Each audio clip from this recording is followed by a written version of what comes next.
If I told you the amount of times that I had this phone marked for trade-in, you would be embarrassed for me. And I don't mean marked in a way that it was in the cart or I was thinking about it or I didn't quite do it. I mean added to the bag, put as part of the purchase on a new device, got the trade-in box, and physically could not bring myself to put the Galaxy S10e in the box and return it because I like it that much. I did it on the S21 Ultra, I did it on the S22 Ultra, and I'm pretty sure I did it on the iPhone 13 Pro. I literally included this as a trade-in and had money taken back out because I didn't send it in. It's that cool of a device, and it's sad to me that it's coming up on the end of support. I think we're looking at March of 2023 would mark 4 years of this guy. It came out in March of 2019. It is running the September security patch for Android 12, One UI 4.1. We're kind of on quarterly patches at this point on stuff that's getting kind of legacy stuff getting end of support. So I do expect one probably the next few days, actually, and then one more maybe in the spring. And then that will be it for the Galaxy S10e. Definitely sad. I would like to see a revival of this on the S23 side. I understand a lot of people will say, well, the S22, the base one, is essentially one of these. They give you a couple colors. They give you a 6.1-inch display. But this was its own thing. This really kicked that off. This is a 5.8-inch display. And you don't lack quality on that. It's not like they cut the spec on it. Yeah, it's 1080p. It's an HDR10 Plus display. It's 1080p, but again, across an OLED, dynamic OLED across 5.8 inches.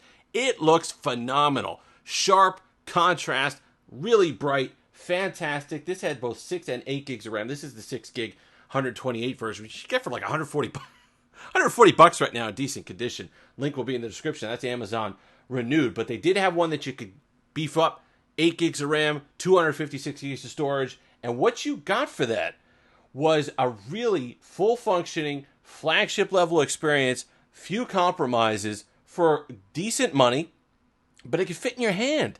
Nice flat display, which is great. None of the curved stuff. You had a headphone jack, USB-C charging, wireless charge, physical fingerprint sensor on the side, which nothing matches the speed and reliability of the physical fingerprint sensor. I understand that the in-display ones have gotten a heck of a lot better over the last few years. The ultrasonic is nice, but there's something about that just works, and it's great. I love how they did the colors. I love the coral. There was that canary one that was really cool. The red one, the green one, then they had the more traditional ones. I love how they color matched the bands here on the side to the coral. Lot to like here in this device, and I am sad that they didn't really continue that on. You could say the fan edition might as well, but the fan edition was repackaging the flagship experience or the flagship spec and using the fact that the parts were a little bit cheaper at that point in the year to kind of repackage it and resell it. This was coming out with a flagship tier experience at the same time at 5.8 inches. That's really cool. And carrying this in your pocket, it's a throwback. Like I said, you're not really being gypped at all as far as the display is concerned. Content looks phenomenal on it. The cameras were good for the time, goodish for the time. They've gotten better with subsequent updates of One UIs. They've enhanced their computational stuff a little bit. At release, the Samsung cameras were always a little kind of second tier, but this was the first year of them upping their game camera-wise. But everything you'd want to do on here with the Snapdragon 855, you're going to be able to do. And you can see that with the Pixel devices. They're putting Android 13, or they have put Android 13 on their Pixel 4 XL, which is running the same chipset. So you can see the performance is still great, super smooth on Instagram, super smooth on Twitter. You will notice, you know what you'll notice? And this is something that made me laugh. You'll notice it'll take an extra beat or two to open an app in comparison to the flagship stuff of today. A beat and a half. We're talking like 2 or 3 seconds maybe. And that's the difference. And that always made me laugh because, coming from a time as a 90s kid, or born in the 80s, but a 90s growing up, there were times when programs on Windows were taking so long to load, you'd literally put your ear next to the tower to make sure the hard drive was still spinning. So to go from that it's not a short amount of time, but to go from that to something like this now, where slow or getting old or a little long in the tooth is a couple extra seconds to open an application that'll still run really well is phenomenal. It's a great improvement. It's really amazing to see. But I would love to see an S23 version of the E. I think it would be cool to see what updates they could pack into such a small form factor. I love the fact that it's a relatively no-compromise solution. They didn't completely nerf it. You could say the iPhone SE is similar to that, and it is in terms of performance. But then they put the older LCD in there. They put the older design in there. I understand they wanted to get it to a certain price point, $400. But it would be great to see what someone could do with trying to do a full-up flagship experience in a form factor like this at this price point. I think that would be great to see again. But all your Android 12 favorites, or most of them, are here.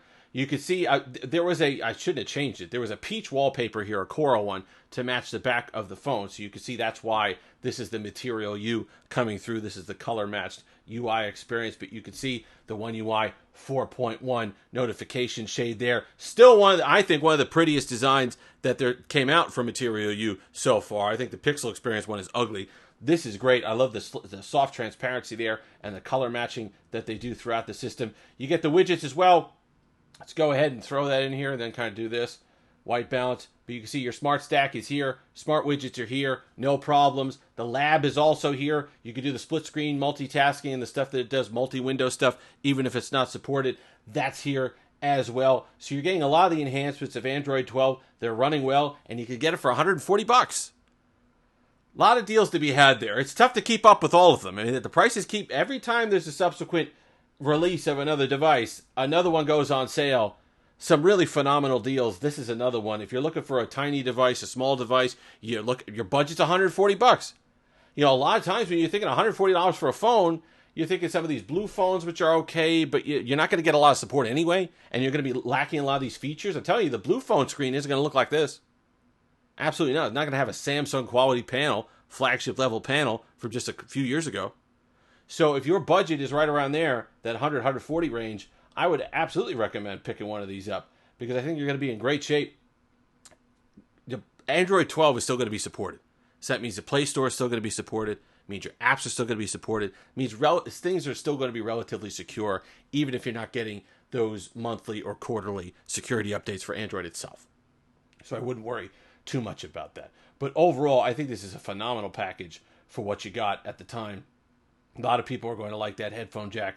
A lot of people are going to like the wireless charge. A lot of people are going to like the premium build quality. That's another thing you don't get at a $140 price range. You don't get this build, Gorilla Glass 5 front and back, which at the time was top of the food chain. And I like the older Gorilla Glasses we talked about recently. They're meant to resist scratches, which is great. They're a little harder, which means they shatter more, but that's okay because I want to deal with micro scratches. If you're someone who shatters your phone and drops your phone off, buy a case. No issues there. The always on display you got, all the Samsung toys and features you'd expect from One UI 4. The issue is this: 3,100 milliamp hour battery. A little light on when you're talking about Android 12 at this point. So that's going to be a soft spot. 3.5 hours of screen on time if you're careful, because the screen does get bright, so it eats a little bit. 3.5 hours, 4 hours if you're very careful. But just understand that if you're a heavy user, you're going to come up short on battery life because of the size of this device and the size of the batteries that they were putting in phones at the time. 3,100 milliamp hours comes in a little bit light. But even the 6 gig one, I like. That's going to be fine. 6 gig is probably the minimum that I'd want on Android 12. The RAM management doesn't get too aggressive. Stuff doesn't close out that often, but it's still a perfectly fine experience. And this display doesn't look like it aged today, so you'll get a lot out of that. If you've made it this far, if you still have one of these, by the way, that you just can't stop using or just can't get rid of, like me, let me know in the comment section below. But if you've made it this far, like, comment, subscribe, all that fun stuff. Until next time, have that Steve-licious day.